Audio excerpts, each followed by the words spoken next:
అసలు వారాహి అమ్మవారు అంటే ఎవరండి? పురాణాల్లో ఎక్కడైనా అమ్మవారి గురించి ఉందా అని అడిగారు. పురాణాల్లోనూ తంత్రశాస్త్రంలోనూ అమ్మవారికి సంబంధించినవి ఎన్నో రహస్యాలు ఉన్నాయి. అందులో ముఖ్యమైనవి 3 ఉన్నాయి. అవి ఏమిటో ఇప్పుడు చెప్పుకుందాం. అప్పుడు మీకు అమ్మవారు అసలు ఆ స్వరూపం ఎక్కడి నుంచి వచ్చింది అనేది అర్థమవుతుంది.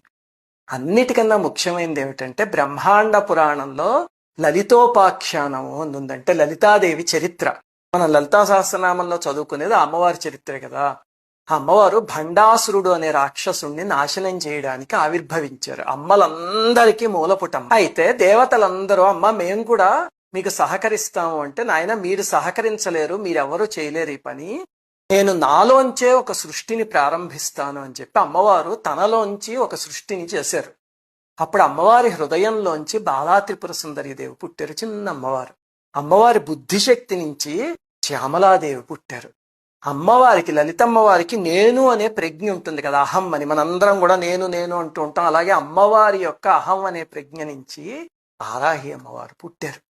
అప్పుడు వారాహి అమ్మవారికి కిరిచక్ర రథాన్ని ఇచ్చారు.